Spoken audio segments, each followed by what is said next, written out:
Motivation is like a tank full of jet fuel or gas. There's certain people out there that are motivators. Fear can motivate us. What it does is it focuses us and allows us to have that catalytic event to get through something, to get started.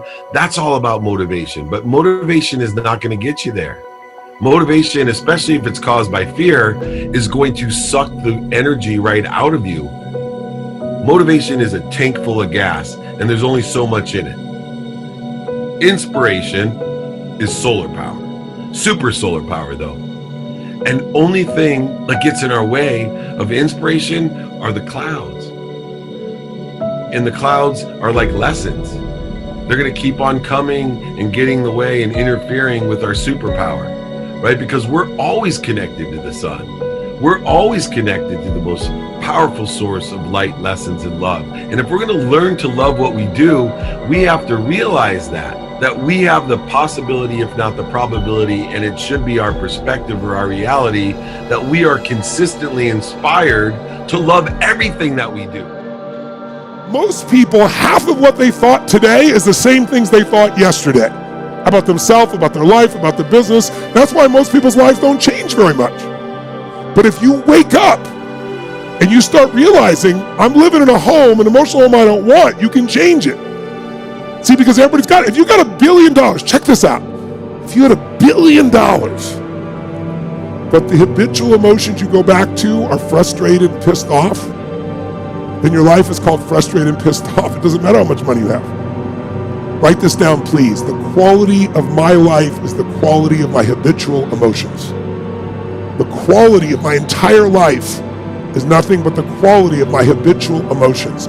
Whatever habits of emotion, wherever my emotional home is, I will find a way to get back there. And until I change that, I'm gonna have a problem. Try to tell people some real basic stuff to succeed. You do not have to be educated to succeed. So you can quit beating yourself up about your lack of education. Education ain't in the Bible. Harvard ain't in there, UCLA ain't in there. Now, if you want to be a doctor, lawyer, scientist, dentist, you got to go to school. We understand that. Maybe if you're gifted with your hands of healing, you do that. But what about if you like me? What if you like you? What if you ain't a school person? What you gonna do? Suppose you got a learning disability. Suppose you dyslexic. Suppose you just don't get your You know, I just didn't get math. Once you got past adding, subtraction, multiplication, and division, you lose me. I don't know. I only know what I know.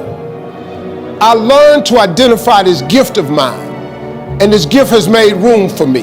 Now, I've told you that, but here is the other thing. Once you identify your gift, you have got to write this information down.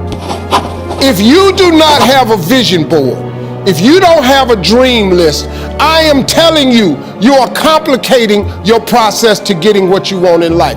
You're complicating it because you are missing, because maybe nobody ever told you, or maybe you don't think that it applies to you, but a simple principle of success is that it has to be written down somewhere. Motivation will get you started. Inspiration will get you there. Inspiration will allow you to love what you do. The activity you get paid for, the activity that you don't get paid for. And so our job is to learn those lessons from the clouds. Not only learn the lessons from the clouds, because the clouds are going to keep on coming until you learn them. And they're going to result in rain and pain when you don't learn them. Physical, mental, emotional, spiritual pain all the time until you get rid of those clouds. But you're going to forget about the clouds, and the same clouds are going to come. But here's the best thing about those clouds and the lessons. You have the power at all times to remember every lesson you've ever learned, even the ones you forgot, and even the ones you've never learned. And if we can distinguish activity we get paid for from activity we don't get paid for, if we can find the light, love, and lessons through the clouds, if we can take that source of energy and be the accelerated home battery that appreciates all the energy you receive and give it away, we're able to love not only more in which we do, but more in which we encounter, no matter what the outside circumstances are. How many of you know somebody who's always pissed off about something? How many of you know somebody who is always worried. How many of you know someone who's not really funny, but they think they are? And they crack themselves up telling stupid jokes. How many know someone like this who cracks themselves up and they laugh so much that even though it's not funny, you find yourself laughing too? These people have different emotional homes. Some people's home is anger. They'll always find something to be angry about. It's what they're used to.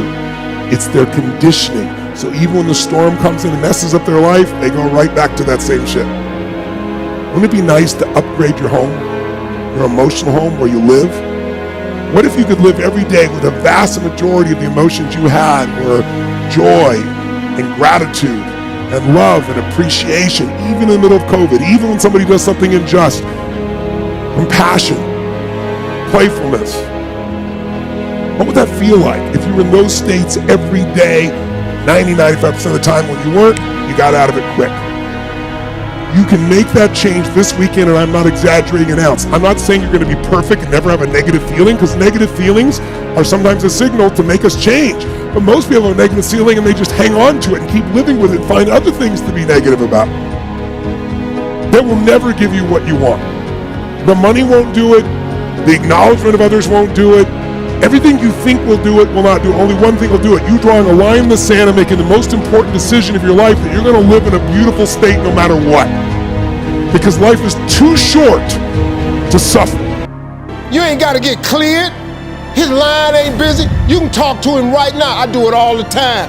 That's how I got here. I'm telling you how you can get to where you're trying to go. Now you can go get your another education if you want to. I did it without an education. I did it without nobody's money. All I did was identify this gift. I worked. I wrote all of my visions down. I read them every morning and every night. I instilled them in my head. And every time I met somebody, they say, hey man, what you trying to do? I would tell them one of my visions. Somebody would always say to me, you know, I know a guy that's selling them things right there. You ought to talk to him. I started scratching stuff off my vision board. My vision board is so vast now. If I showed you what was on it, you wouldn't even believe it. Because I dream so big, I want so big, because the God I serve is big. You good at. If you focus on what you good at, you'll make enough money. You hire somebody to be what you ain't. I got all kind of people read numbers and contracts and all that, because I can't do it. But I hire them. Listen, man, you've got to write this information down. Let me tell you what the reason writing it down is important. Because it plants the information in your subconscious. That means write exactly what you want. Don't deviate. Be clear. If you want 4 cars, it's nothing wrong with wanting 4 cars. If you want 3 houses, you can have 3 houses. Why not? Why? Why you just can't get a home? How many of you see people in some part of the world, in my country, for example, you'll see this in the middle of America where there's certain places that have cyclones all the time. Or maybe down in New Orleans or places where every few years you get a huge storm that wipes out everybody right on the coast there. But then 2 years later, it happens again. They rebuild, it happens again. How many have ever thought to yourself, why don't these people move? And why don't they move, guys? Because it's what they're conditioned. They call that home. I don't want to leave my home, it's what I know. It's easy to see when it's somebody else and it's physical. It's harder to see when it's yourself and it's emotional, because we have an emotional home. Some of you grew up in a really tough environment. I did too. Pretty brutal environment. Very painful environment. Part of who I am is because I didn't want to suffer and I had to find answers. And because I suffered so much, I don't want you to ever suffer if I can do anything about it. I can't control it, but I can help massively. But it's only because I suffered so much I don't want anybody else to. But think about it. Most people suffer even when they're successful. Listen, if you're successful and you're not fulfilled, that's the ultimate failure. If you got people that love you and you're not feeling joyous and alive, something's wrong. And you know what it is? You got an old home you're used to. Maybe the home you're used to is not a very happy home. It's a home of worry, a home of frustration, a home of anger, a home of feeling everything's unjust. And so you find a way to get back home using whatever the environment you can use. Somebody asked me the other day, they saw my vision board, they said, man, where your dream car at? They in the driveway. They've been marked off the vision board a long time ago. The vision boards work. I'm not bragging, I'm telling you how this works. You don't think I got all these TV shows, I ain't making no money now. I'm out here hustling and grinding, but I'm willing to work. You gotta write everything you want down. Now, if you want, like I said, you can go to school, try to get you another degree. I don't have one. I'm telling you what I did to get here. I learned a few scriptures that made some good sense to me. You have not because you ask not. So you mean to tell me if I just keep asking you for it and believing in it, that's one way to get it? Okay, cool. Then you tell me faith without works is dead. You tell me if I believe in you and I'm willing to work, I should have it. But I can't believe in it and don't work and I won't get it. Okay, I understand that one. And then you tell me to write the vision and make it plain. I can do this. These are things you can do today that ain't got nothing, you don't need nobody's permission to succeed. To get to God, you ain't got to check with nobody. He available to you today. Am I happy 100% of the time? No. Am I happy more than I was yesterday, time-wise? Absolutely. I'm on the consistent, persistent pursuit of my happiness, my potential. And I realize that I need motivation at times. It's a catalytic event, and sometimes fear causes that motivation.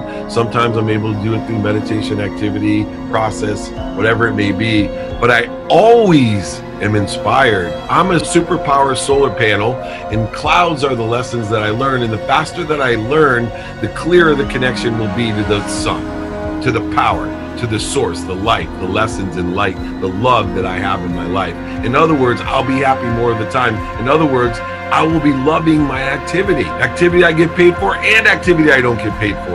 And the more I can maximize that, the more it can come through me with appreciation for others, and I can inspire others to do the same. I can light their light. The sun can come through me. I myself am like the Elon Musk home battery, except for the only difference is I don't just store the energy, I appreciate the energy.